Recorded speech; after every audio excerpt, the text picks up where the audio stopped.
Great. So, welcome everyone.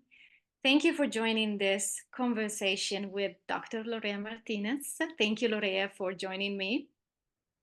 Thank you. It's so great to be here.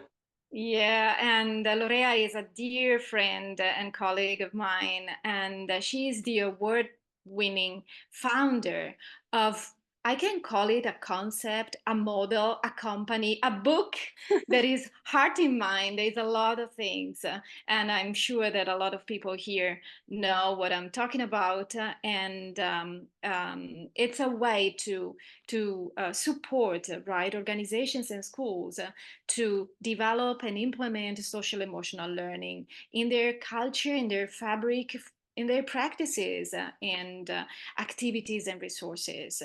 So thank you. And for the people who do not know 6 Seconds, I am the education and community manager for 6 Seconds Europe. And 6 Seconds is the leading organization in emotional intelligence. And we have a vision and a dream, I would say, of seeing 1 billion people practicing emotional intelligence in the world. So, thank you, all of you, for joining this conversation that will be based on our research, the latest state of the art research that 6 Seconds produced this year about the status of emotional intelligence in the world. And we will be focusing on education with Lorea.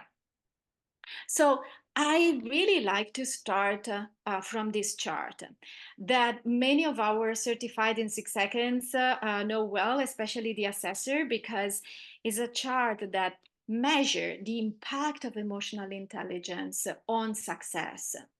And especially it says, it tells us that the more we practice emotional intelligence, the more we can improve our success, our performance.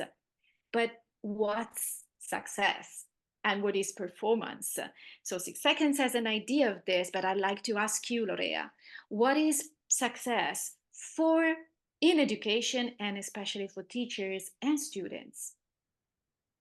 Yes, that's a great question, Ilaria. And I would say for me, success in education means that students, kids, youth are able to fulfill their greatest potential. That schools really are places where they can develop the skills that they need in order to navigate the complexities of today's worlds, that they find who they are, right? They develop their sense of identity, and also that they develop a sense of compassion towards themselves, towards others, and also the environment, the world where they live in. So that's for students. And I would say that for teachers, there is a very important aspect that I think we are not always paying attention to, is like, what are the conditions in which teachers work? And I think that in order for us to say, we are being successful in education, teachers need to be able to go to work to environments where they are supportive, where they can feel like they can do the work that they do best, which is working with students, and that their time is spent on the things that are important. And at the same time, they have that, I would say, the freedom to really support students' needs based on what they see as professionals. Absolutely. And I love this definition or this concept idea of success. That is also what 6 Seconds consider performance and success. So uh, in the environment of a school, of an institution, but also organizations, the possibility for youth and adults to express themselves, to become tolerant and compassionate and responsible citizens. And yet, Lorea, are we there? So, in your experience, because this is fantastic, and this is what you with your model and your activity that now you have been working on this field in this field for years. Are you seeing exactly this? I mean, are schools moving in that direction? Are living, but I just wanted to go a little bit in depth with this. Do you see that this is what we are living and experiencing? Well, I would say that there are pockets of work. So there are places, for example, here in California where I live, there has been a multi-year process to really implement social emotional learning Mm, in a systemic and systematic way mm, through our county offices of education. So these offices have received significant funding from one of the federal agencies, one of the state agencies in California, and that has helped the process to really transform the way we are doing education.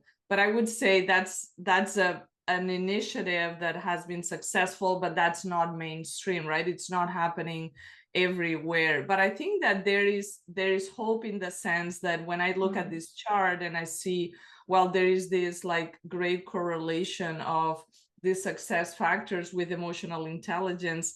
We know that these skills can be taught, right? These skills can be learned. So we know there's a path forward. But I do think, and I'm sure we'll get in the conversation about this, there's a shift in mindsets that we need to do in order to really create the schools that everybody wants. I think that people are thirsty for a different kind of experience for their own kids, if they are teachers, for their own experience as professionals, even for administrators, right? They want to lead schools that are rich and have systems that work. And the challenges are not small, but I think that there is a part of this that it's our own internal models and changing some of that, and then putting things in place that will support the growth. Absolutely. And if I think of you, that you started in Spain, in Barcelona, so you started studying social emotional learning how many years ago now? I think probably 10. Oh, it's like 15 years, yes. 15 years ago. So in Europe, in that department in Spain, you obtained your PhD and you started developing this work and then moving to California. So definitely there are hubs, we could say, in all over the world, in Europe, in the US. But you participants who are here today, maybe you can also share with us your experience in different countries. But we Mhm. see there is a potential, there are possibility in this sense. And you were mentioning teachers, right? You were saying that we needed to create for the students. I mean, we always tend to think that, oh, yes, let's talk about emotions and support our youth to work with emotions. But probably the first ones that we need to support are the adults inside these organizations. So parents, of course, but especially teachers. Through the state of the art research, we discovered that there are three brain talents for adults that best predict success, and are these three. So this is, I'm sorry, statistically, right? From this research, we apparently resilience, commitment, and entrepreneurship are the three talents that really predict success. So, what does this mean, or how can we apply this to teachers? So, how can they benefit being aware that these are the three talents that could support them in a better performance? Yes. And I will say that there are kind of like two perspectives, right? What the individual can do on their own, and how is the context impacting their ability to use those talents. And we True. know there's a dynamic dialogue between those two levels. I would say that resilience, for example, is such an important talent, and one that we have seen educators show. I mean, if you think about like the pandemic and how much teachers had to shift in terms of how they did schooling, right? Like kids were learning from home. They had to learn a lot of different ways to be able to access students at home, to use technology in order to teach. So there was, I think that during that time, these three talents were like being used at the, I would say, at the highest level, because not only were teachers, working to face those challenges, but also they were committed to really make sure that students were there for them. We know teachers care so much for the students, and they were really trying to make things work.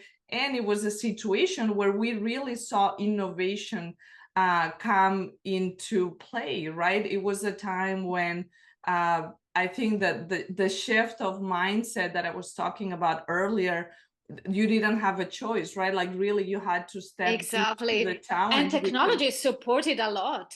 Absolutely. You exactly. were mentioning this. Yes, innovation. We learned, all of us, teachers and parents at home, and the kids, of course, through this homeschooling.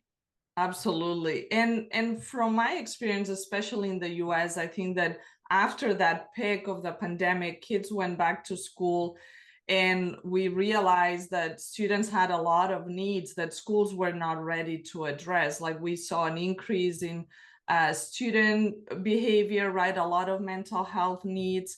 So there was an increase in the needs from the student perspective, and that paired with the fact that teachers didn't go back to schools with the same level of resilience, commitment, entrepreneurship, right? I think that we all went through that global uh, experience that was traumatic Mhm. for many of us. And you don't just overcome, right? I think that there's some healing that needs to happen. And as you know, sometimes we want to move really fast forward because the needs of students are high, without giving enough space for teachers to also realize, well, this is a new reality. This is the new normal, right? It was not possible to go back to pre-pandemic Mm. times. And I think there was an urge to go back to that, but it didn't happen. So really, teachers had to face a different reality.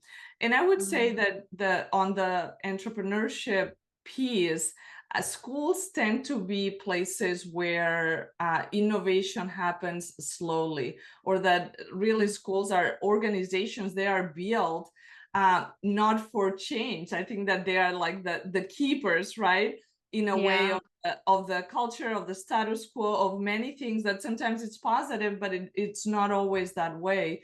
So I don't think that in speaking in general terms, that teachers have many opportunities to really think about future challenges and use their professional skills in order to approach that and address those things. I think that if anything, it's more about like maintaining the past and working on the present, but not so much focus on the future. Absolutely. And I remember a book, I think it was uh, released in 2015, probably. It was Creating Innovators. And this beautiful book was really mentioning, and it was also a research, because the author, Wagner, he collected the need from several organizations in terms of who could have entered those organizations. So what skills were needed in schools in order to become leaders in those organizations. And he mentioned this idea that we definitely need to push on innovation and creativity, and so create that feeling of curiosity. Do you think that maybe this is one of the key? So it's, if a school wants to have more innovation or creating innovators, maybe is the feeling of curiosity that we need to spread and embed in everything that teachers, in this case, they do, because we know that emotions drive people, right? So in this case, curiosity could drive innovation. Absolutely. And curiosity is a very important emotion for learning, because it really opens up the brain for possibilities, right? And when we ignite curiosity in our students, we are really opening that door for students to be able to make sense of what they are learning, but also to pursue something that they want to learn. So I think that the combination of curiosity, and I would say also choice, right? And choice is something that sometimes can feel very scary for teachers, because there's a perception of, I'm going to lose control of my classroom if I True. provide students with choice. But what happens if you do it in a, in a plan and systematic ways, that students have different ways of showing, for example, how they have mastered an academic standard, or they have different ways of expressing themselves or summarizing a book. There are so many opportunities to provide students with choice, but generally speaking, we tend to say, this is the one way that you have to do this assignment. This is the one way you are going to show mastery. So students are many times they don't see themselves reflected, and they get bored, right? Because they don't see the True. connection between what they want to learn as individuals, and also what's the purpose, right? What's the point of learning all these if I cannot focus on the thing that I want to learn? So I think that the combination of curiosity, of choice for students is going to be really important to design schools that are really going to push for innovation and creativity. Absolutely, absolutely, totally agree. And I pass into to the students now, to the side, to the voice of them. I'd like to show you this profile, and imagine a teacher interacting and having a school this kind of students. So let's imagine that as it is, because again, the state of the art is telling us, okay, this is statistically the competencies that youth, especially Gen Z, so the generation of students between 12 and 27 years old. But let's consider especially K-12, so primary and not primary in this case, middle school and high school, they are experiencing. So, what can a teacher do, and what a youth can do if this is the profile that they are showing in the world? Yeah, it is such an important piece of data, I think, to understand what youth are going through. And one of the things that I like to look at when I see an eco profile is, what's the balance between the skills, right? Not so much like Yeah, what are the raw scores, which is an important data point, but what's the balance? And when I look at this, that there are two things to me that call my attention. One is the navigating emotions, right? Being yeah, able to manage our feelings and using them to make constructive decisions.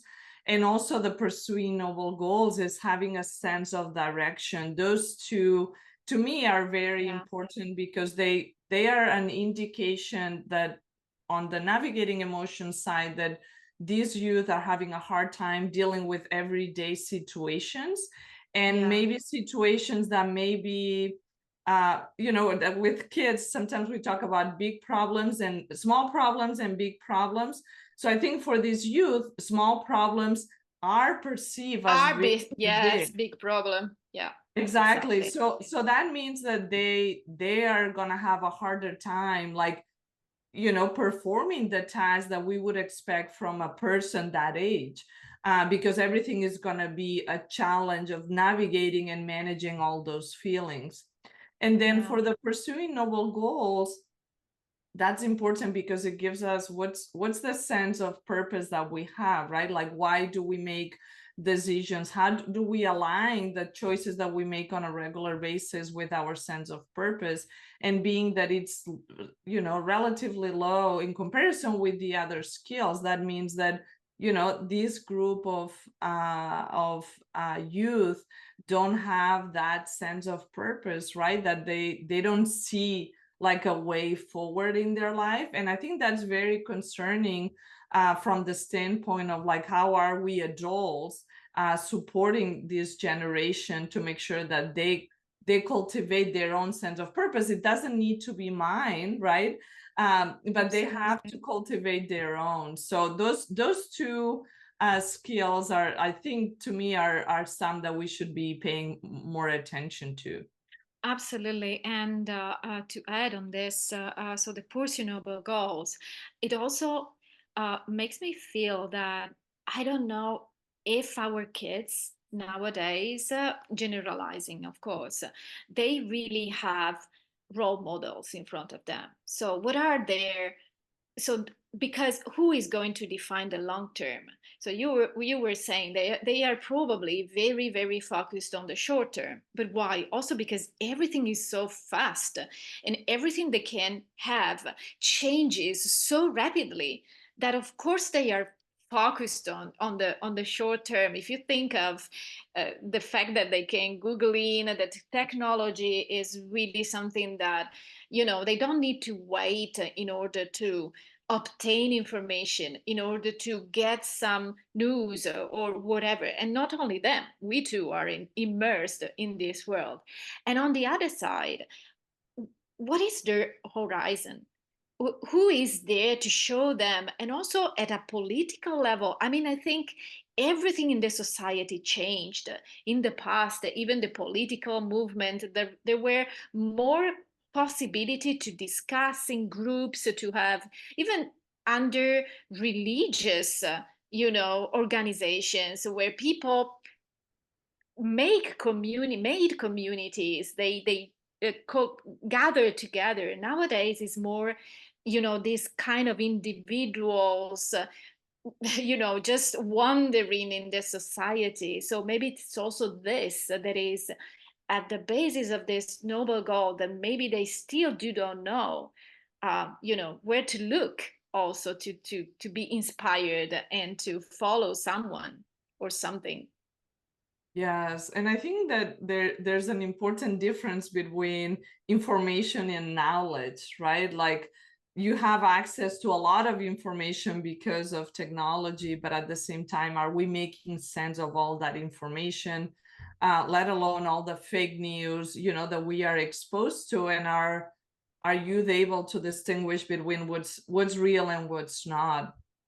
And there's something else here that I think it's important to remember is that our parenting styles have changed over time as well. So if you True. think about historically, maybe thinking, Ilaria and I, like our own childhood and the freedom that we had to make choices or to take risks. I think that for these youth, it has changed because parents are so much more involved in kids' education in their everyday life, sometimes to the point where kids don't have a lot of opportunities to take risks or to test their sense of freedom to do something where they have to show responsibility, because the tendency, at least in the US, has been to really focus on protection, right? It has been Mm, less on focusing on autonomy but more on protection, making sure that kids are safe. And I think within that umbrella of kids being safe, we have missed some opportunities to expose kids to the real world, to really do things that will test their autonomy, their responsibility, where they have to maybe have doubts about, like, oh, how do I make this decision? Do I go A or B? And then be able to have a conversation as a parent with, like, oh, you chose B and that didn't work out well, let's think about, like, what can you do differently next time, right? Like really having those constructive conversations. So I think that part of these scores also reflect how parenting style has changed and what's the environment as parents that we are creating for students to really true. develop all the skills. Absolutely, absolutely, it's true. And I also wanted to underline here because for me, another combo, another interesting, actually, trio of competencies is this level of empathy that this Gen Z profile shows, the consequential thinking and navigating emotions. So, on one side, we see that the level of empathy, so, and we can read in the State of the Heart that they show a lot of empathy. So, they care. They care for others, they care for the planet, they want to contribute, they want to support, and this is beautiful. And probably this consequential thinking that they have, it's also telling them, oh, there are these causes, these consequences, but probably the fact that navigating emotion is not so high, maybe they feel stuck. This is also, so it can be overwhelming when you care, when you want to contribute, when you see, I'm thinking of climate change, when there are many activities and groups working on this eco anxiety that is developed among these kids, because probably they do not have the tools, they do not have the resources to go beyond this anxiety and transforming it, because they care so much, into an opportunity to do something maybe, or to reduce that stress. Yes, I think that the word stuck that you were mentioning resonates with me, because when you are not able to manage your feelings effectively and process them, it's going to be very overwhelming to really pay so much attention to what are other feelings, to recognize the emotions of others, to really feel for what's around you. And outside of you, when internally you cannot find that place of calm, of peace, of really grounding yourself in your own individual person, so you can then support the work that needs to happen around you. So I think that that imbalance is something to pay attention to. And you were asking earlier, well, what can we do? And this is why I do the work that what I do in schools, because as we mentioned at the beginning, these skills can be taught and can be learned, but we have to do it in a way that is integrated into the fabric of the school, right? I think that we, in education, we tend to be very reactive, right? So when there's a problem, everybody runs and we try to solve it. But in this case, we know there's a path forward, right? We know that if we are developing these skills from when kids are very little to, adulthood, this is a process that we have to develop for a long time, even as adults. And I know my friends and colleagues from 6 Seconds, we are always working on developing these skills. Like every interaction is an opportunity for development. So when we think about like, how can we support this work and to be able to look at the next generation and have different results, I think that the key to this work lays in implementing these social emotional learning programs and practices in all of our schools, right? In a way that kids are very, they build that awareness of these are the skills that I need in order to navigate, in kindergarten, navigate my friendship, or what to do when a classmate is taking a toy away from me. And when I'm in high school, that I'm able to sit in front of a test and really have strategies to calm my nervous system. And then later on, how do I approach a job interview, right? How do I Exactly. work in order to get a job? Like these are skills that support us along our lifespan in different stages of development. And I think, again, we have to make it a priority to make sure that every single school, that every kid has access to this development in a rich learning environment. Absolutely. And there are two questions here. Lasky is asking, and it's in a way you already replied about this. And she asks, what can schools and other members or the communities can do to help these kids to find meaning and pursue their own noble goals? And I would add, how can we uh, allow our kids to become aware that a meaningful life is probably most important than pursuing happiness or the short term happiness? What can we do practically? This is the first question. It Yes, is it probably it is $1 billion, the answer. The prize for you, Lorea, is this: not 1 billion people, $1 billion. right. Or So, US. so I would say it's probably multiple things, right, that we can do, and it's going to be very different. If I think about Generation Z, with kids being born in 2012 up to 1997, like that's a big span, right? So we have kids that are is still in mandatory schooling, middle school, high Yeah, school, and then we have youth that are in college and also true. is entering the workplace.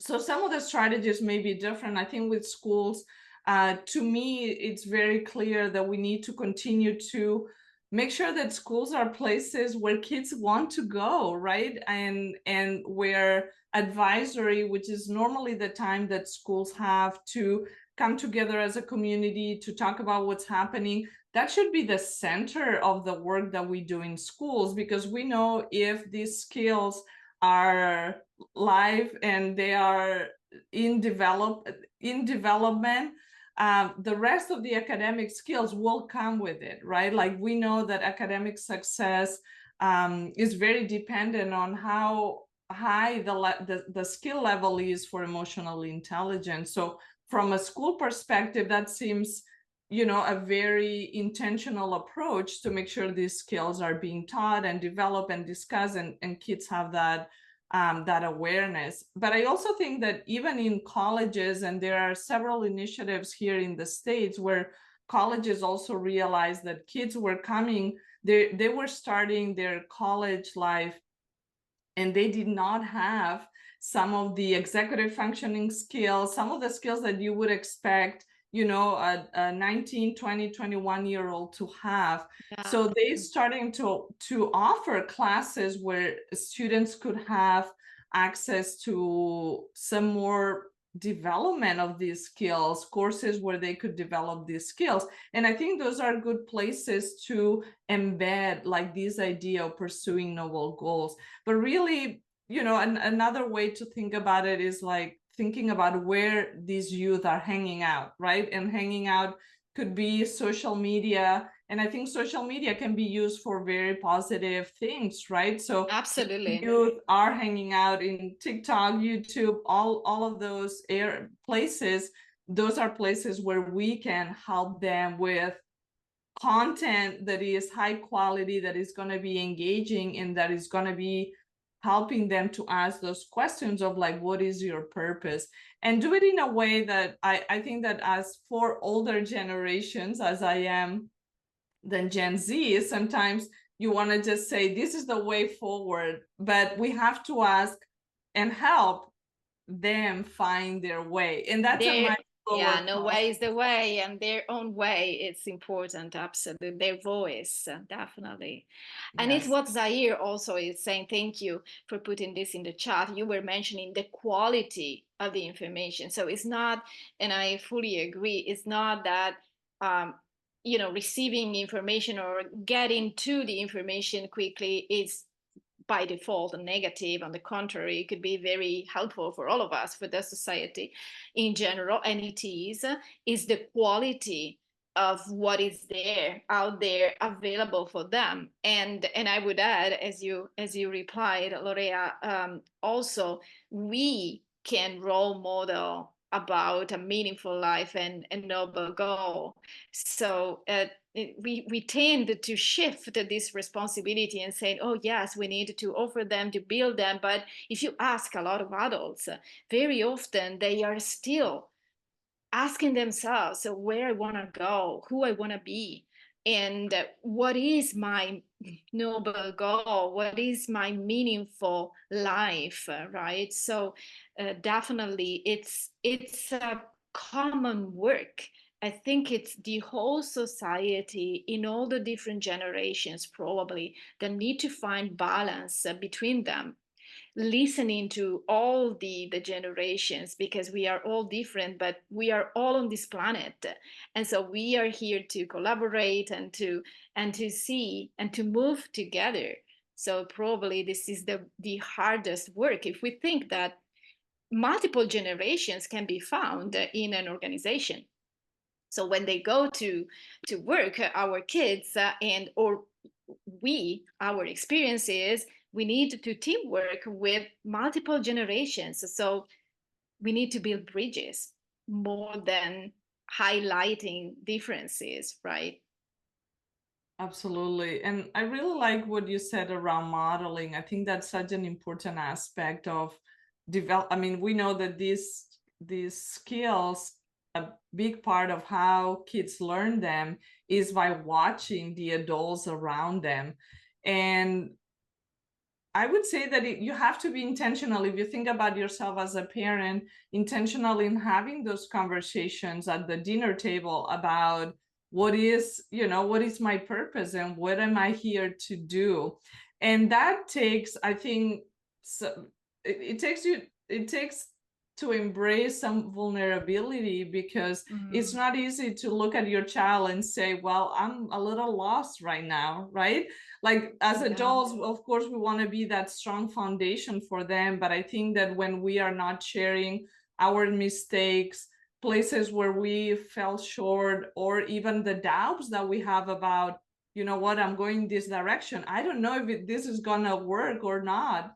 So I think it's important to open up that part of the modeling. It's not only like, oh, I'm strong and I made a good decision. It's also sharing, wow, I really made a bad decision with this situation. And this is what I learned. I think the piece around the learning is so important to share yeah, with our kids and with the youth as well, right? To know so they can learn that making mistakes is okay, because again, otherwise they are not going to be taking risks, because there's the fear of like judgment, of yeah. being, being isolated, or being other, all the things that can happen when you are doubtful. But we need them to see that that is part of learning, part of the process, and part of growing up and being a human being. Absolutely. And I also appreciate what Paco put in the chat, saying that I love this term that we also use very much, that is co creating learning. And you were mentioning, Lorea, at the Mm-hmm. beginning, the fact that in school maybe there's not so much choice, so we are, and also parents are more focused nowadays on protecting than giving and offering autonomy, and so choice also from the parenting side, right? So this idea of co-creating, it could really mean that teachers, students, and different generations, they come together in order to see what is the future in education, what they want to learn, what is that we need nowadays as adults and as students in the present and in the future. So co-creating through this social and emotional learning process would be probably one of the possibilities, one of the resources that we can offer inside schools, and not only schools, because it's not only there that we can offer social emotional learning. Absolutely. And I think that a student voice has been ignored for, so many years.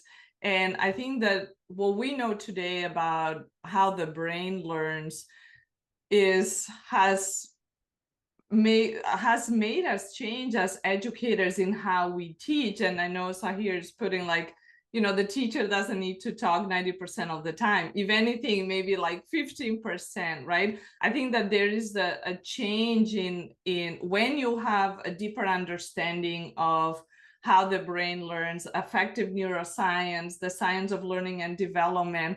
That indicates that, this idea of lecture, of the teacher talking for most of the time, that's not how the brain Exactly. That learns. sorry, it was Zaire mentioning this, and he also said talk for 90 minutes of a lesson is not, it's not productive, honestly, and Exactly. it's boring. Yeah, Yes, and we know today learning is social and emotional, right? So on the social part, exactly. that means that we need to have students interacting with each other to really have the opportunity to apply what they learn. And on the emotional side, we know emotions have such an important role in learning, and our lessons, the way that we create lesson plans and units, need to have emotions in mind, right? We need to design with emotions in mind. And that's something, the exciting part, and that's why I do this work, is that that can be taught, right? Teachers can learn how to Exactly. design lessons with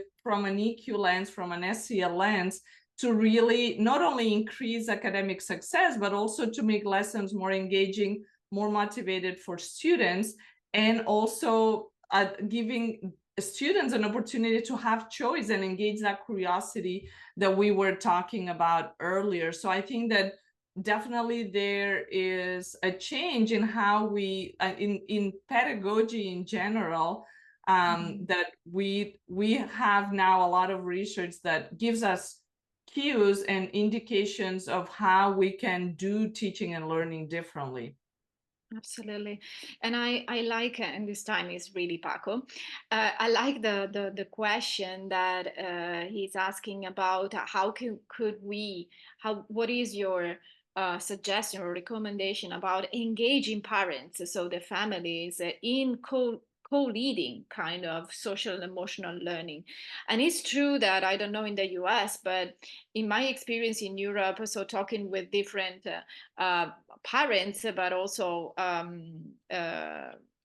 professionals in many countries, there's always this kind of antagonism between teachers and parents. It's just like there's a, of course there are, these are two separate roles, but what we are trying, and social emotional learning probably should do, is to create a community where, of course, all the souls and voices inside the community can really interact. And we are generalizing because there are schools, organizations where this is happening, absolutely. But in general, we see this, kind of threshold where you stay, you are a teacher, you are a parent, and so you do your job, I do mine, and that's it. And the kids are in between. Yes. And I'm just thinking about Paco, being from Spain, having lived in Austria, the little I know, and then moving to Thailand, and how much of that work is about cultural competence, right? What is your ability as an educator to code, to change the code, right? Like to really understand that you are coming into a space where families may have different values than yours. They might have a different experience. They might have a different idea of what schooling should look like, and you need to take that into account, right? I think that the reason why parents feel alienated in schools many times is because school says this is the way we are doing things, and what you have to bring is not, we don't want it, right? So I think that part of the process of really building an EQ school, like an EQ community, is to listen to all the voices. And you can still, you might have a sense of direction of where you want to take people, but you have to take people with you if you want to be successful. So I think from the parent perspective, really listening to like what are their hopes and dreams for their kids, right? And then making that True. connection of how you as an educator or you as a school community, you can help them be partners in that process and really help them move forward.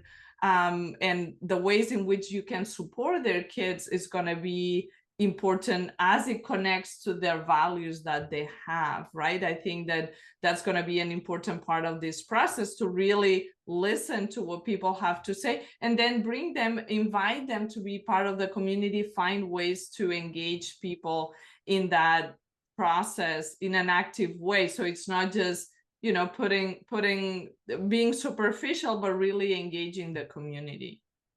Absolutely. And in this chart, but more in this one, we are also highlighting in this research how much this Gen Z, this Generation Z, is affected by, burnout somehow. So not only adults, but the kids apparently, because of this very low navigated emotions and also the intrinsic motivations dropped in the last years, as we already said, noble goal. They are really probably it seems apparently from this research that they are experiencing a lack of energy. It's just like they are not driven because they don't feel the energy inside to move forward. As we said, they feel stuck. But if also your intrinsic motivation has dropped so much, of course, it's very hard. It's very hard to find a direction, and also to feel again the energy inside to take a step forward. Mhm. What can we tell them? What could we do for in this case to regain energy and to move together and helping them to achieve their goals? Yeah, I think that I mean, we have talked about like what we can do in schools, and maybe now we can think a little bit about what happens in the workplace, right? Because in, again, schools, higher education, those are places where things can be done from a programmatic perspective. But for those in this Generation Z that are also entering the workplace, that offers, I think, another opportunity to support these skills from, even from like an onboarding perspective, from an HR perspective, how Mm, these youth are being brought into organizations, what's their role. And many times there yeah. is in organizations, if you are a young person, that's your voice is not heard, because it is assumed that because you don't have enough experience, we're not going to be paying attention, you are filling a role. So there's not that connection to like, oh, if I have something to share, it's going to be taking into consideration. So I think that from that perspective, it's reclaiming the voice of the youth. Yeah. I think in the workplace, but also thinking about like all the other spaces in the community where youth may be involved, right? Like I'm thinking, faith organizations, youth-based organizations, all those other organizations that support the communities. Those are places where this work can take place, and can support these individuals to really grow these skills and support them with very specific skills. Absolutely. And about this, the fact that the voice of youth and also the skills of youth are not considered. Yesterday on the news, I heard, I don't remember whom is, if Zuckerberg or another important person, I mean, in the, the technological, could be Google, could be, I don't remember, but they said, it's very weird nowadays to see that in the Silicon Valley, in the Bay Area, the new innovators are around 30. Okay, so and they say when we were young at 17, so really we had these ideas in a garage and then just piloting, and then we became what we became. So the actually the society has changed at a point that also in the areas of the world where innovation can be really boosted, even there the generation that could lead this change and that led the change when they were young now is older. I mean, everything started, when you are older, and this is also a sign of the time, I think. Yes, and I think about from a even from a financial perspective, the fact that this generation is growing up in a time when interest rates are really high, for example, right? And up to that point, interest rates were very low. So I think that the economic situation, the context is very different, and that can impact also this sense of pursuing noble goal of like knowing what's your purpose, what's your why, And the because sense of maybe risk, taking risks, right? Because of course they could say, well, after 3 years of pandemic, climate change, the world is on the urge, on the edge of falling. I mean, when you are 17, 18 nowadays, maybe you could think, well, okay, I close my door, I stay at home, and that's right. it. If I am in this good situation. Yeah, and the sense of disappointment, right? I think that the if you couple the disappointment of what happened in the pandemic and how they're maybe they were in high school at the time or they had a different college experience, and then the fact that there's this uncertainty in the job market, in the financial context, all of those things are going to be impacting how they perceive the reality, right? But I think that versus, and we have talked about context a little bit, but also bringing it back that sometimes the data is a product of what's the context, right? It's not about just the individuals, but what are the things that they have experienced that have made them be at this point in their life. And I think the focus that we have towards achievement in schools, for example, versus them learning something that they want to learn, that's going to impact their outlook in life, right? So when Sure. if they don't want a high paying job, for example, or they are more concerned about like what's the impact of the work that I do and this work has no meaning, right? Maybe they don't care as much about what it looks like from the outside. I think those are aspects that are going to influence their sense of their intrinsic motivation and True. the perception of the impact that they can have with their work or their contribution to society, in addition to like having that high empathy, which is gonna put them at a place where they are seeing everybody else's and not being able to manage what that means for them as individuals. So again, I think that we cannot forget the context of what are the things that have Yes. caused this generation to have these skills, and also to not forget that they also have many strengths, as we saw in the EQ profile, that they can use in order to make a difference. Absolutely, and become leaders. I like what Zaya put in the chat and saying that probably our kids, in order to regain energy, they should see leaders in their teachers, in their parents, and become leaders themselves. And having peer to peer, where we probably we are. We would love to experiment is to really support them to become change makers and so leaders among peers. And so having uh, again a new groups of discussion among peers, because also this is that in probably nowadays they do not have opportunities to really meet to reflect and brainstorm and create new ideas. Their week is so scheduled.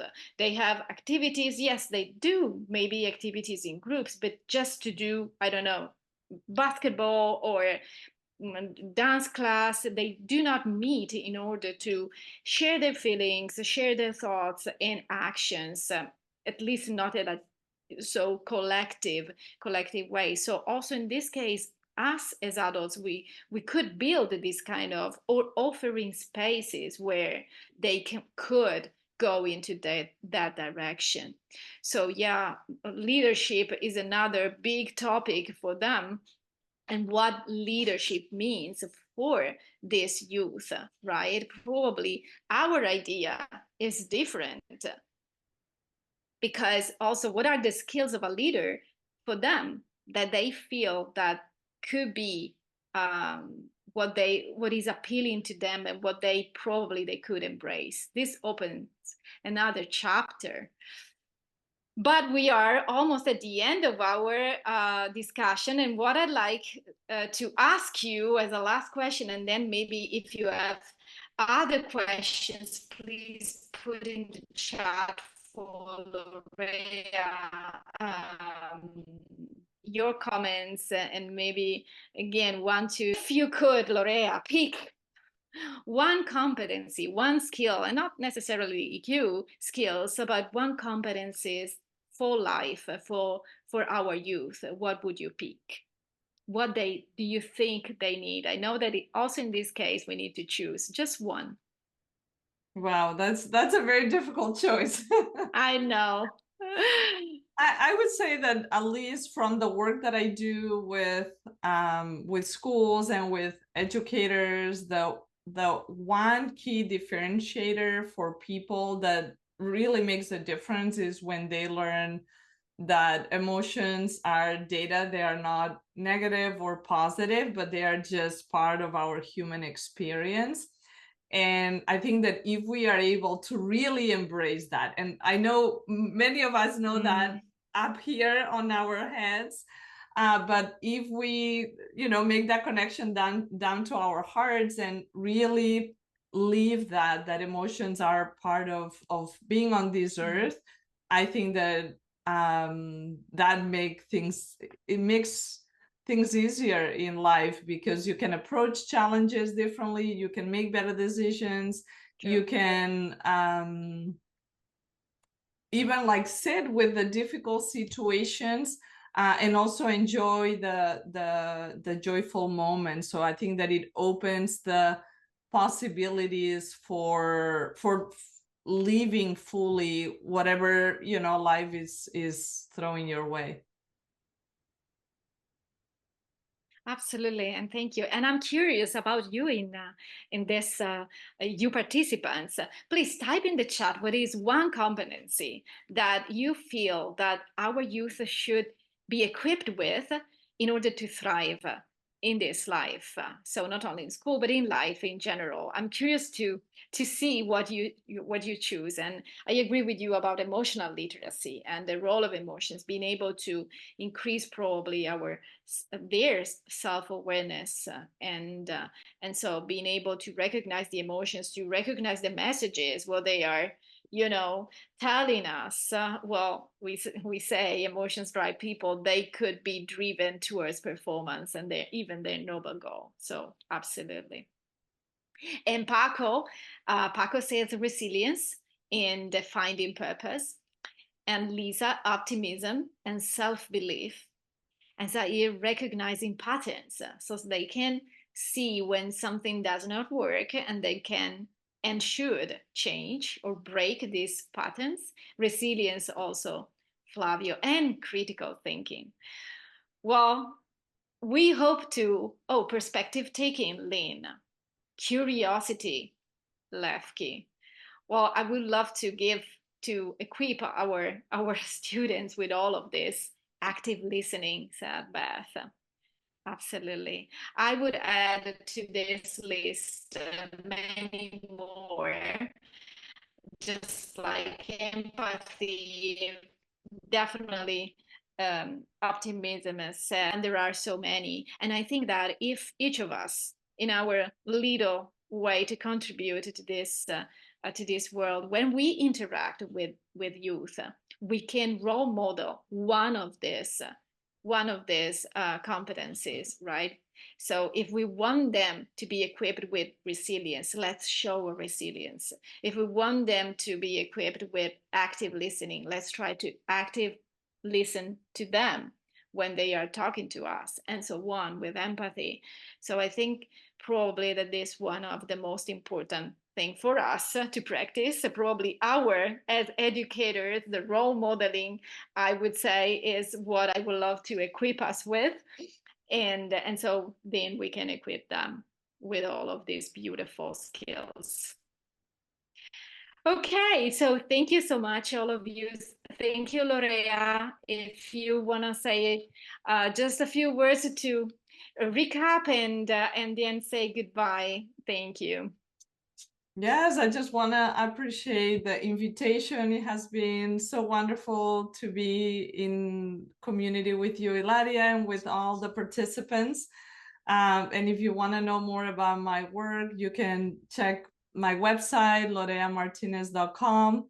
And if you are trying to bring SEL to schools, I have a book, Teaching with the Heart in Mind, that may be helpful for you. And that's it. I would close by saying that it takes all of us to do this work, and I am hopeful that we will continue to be role models for our youth, and that we can do this work through emotional intelligence. So I want to appreciate the opportunity, and for all of you to be here today. And thank you, Ilaria. So good to see you. Thank you. Thank you, Lorea, and thank you, all of you. Thank you for being with us. There will be more webinars during the year, so please just always check the events.6seconds.org, where you can find plenty of webinars and panels from the global office, from Europe, and they are maybe sometimes more focused for certified or with certain topics. For sure, I will be hosting in September or October another one, and probably one final before the end of the year. So stay connected with us, get in contact. Lorea, if you want to also type in the chat your email, absolutely, you are encouraged to do this. I put mine. So please, if you want to get in contact, please do. And also, if you want to contact our office in Europe, office.eu@6seconds.org. Thank you again, and goodbye, everyone. Ciao, Lorea. Thank you. Ciao.